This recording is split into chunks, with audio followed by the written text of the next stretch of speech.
নমস্কার বন্ধুরা, আপনারা নিশ্চয়ই অ্যাস্ট্রয়েড বেনু সম্পর্কে জানেন, যেখান থেকে 2023 সালে নাসা ওসাইরিস রেক্স মিশনের মাধ্যমে স্যাম্পেল নিয়ে পৃথিবীতে এসেছে।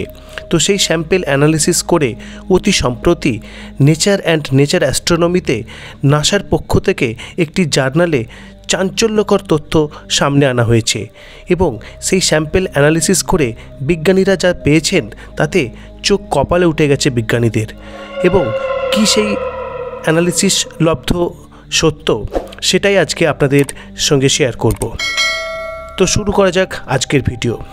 বিজ্ঞানীরা এই স্যাম্পেলে এমন কিছু খুঁজে পেয়েছেন যা জীবনের বিকাশের জন্য প্রয়োজনীয়।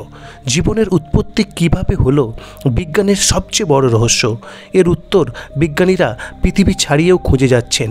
প্রাচীন অ্যাস্ট্রয়েড বেনু থেকে আনা এই যে স্যাম্পেল, সেটি এমন কিছু পাওয়া গেছে নির্দেশ করছে যার থেকে বোঝা যায় যে সূর্য এবং সোলার সিস্টেমের একদম প্রাথমিক অবস্থায় এমন কিছু উপাদান ছিল যেটি জীবন ধারণের জন্য উপযোগী। কি পেয়েছেন বিজ্ঞানীরা এমন কিছু প্রমাণ পেয়েছেন যাতে বোঝা যাচ্ছে এই যে বেনু অ্যাস্ট্রয়েড একটি সময় ছিল যে সময় এটি ওয়েট বা ভিজে ছিল এবং সল্টি ছিল, অর্থাৎ জল এবং লবণের উপস্থিতি ছিল।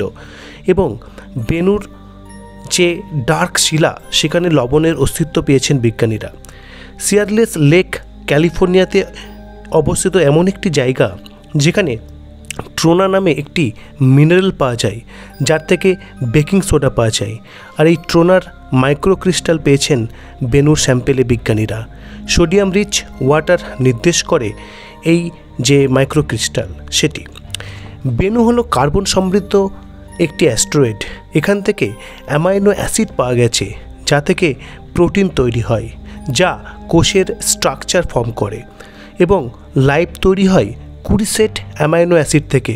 এর মধ্যে 14 সেট বেনুর এই স্যাম্পেল থেকে বিজ্ঞানীরা পেয়েছেন। এবং নিউক্লিয় বেসেস হলো ডিএনএ আরএনএর জেনেটিক উপাদান। এই 5টা নিউক্লিয় বেস যেটি জীবন ধারণের জন্য প্রয়োজনীয়, সেই 5টি নিউক্লিয় বেস আবিষ্কৃত হয়েছে বেনুর স্যাম্পেল থেকে। এইসব অর্গানিক মেটেরিয়ালস ছাড়াও বিজ্ঞানীরা পেয়েছেন অ্যামোনিয়া। কৃষিতে সার হিসেবে ইউজ করা হয় এই অ্যামোনিয়া রুম টেম্পারেচারে সঙ্গে সঙ্গে বাষ্পীভূত হয়ে যায়, কিন্তু ঠান্ডাতে এটি বেশ স্টেবল।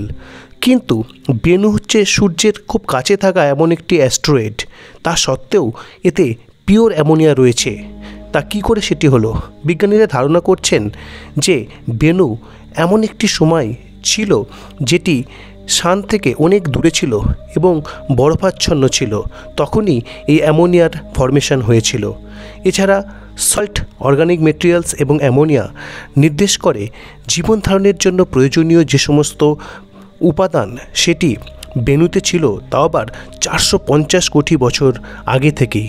অর্থাৎ পৃথিবীতে জীবনের যে উৎপত্তি তার অনেক আগে থেকেই জীবন ধারণের জন্য অনুকূল যে পরিস্থিতি সেটি সৌরজগতের প্রায় সর্বত্রই বিদ্যমান ছিল।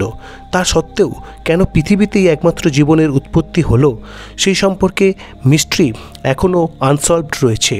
এবং এই সম্পর্কে আরও হয়তো একটু ধারণা পাওয়া যাবে 2030 সালে, যখন নাসার ইউরোপা ক্লিপার মিশন জুপিটারের যে মুন ইউরোপাতে পৌঁছবে এবং সেখান থেকে অবজার্ভ করবে জীবনের প্রয়োজনীয় অবস্থা সেখানে আছে কি না।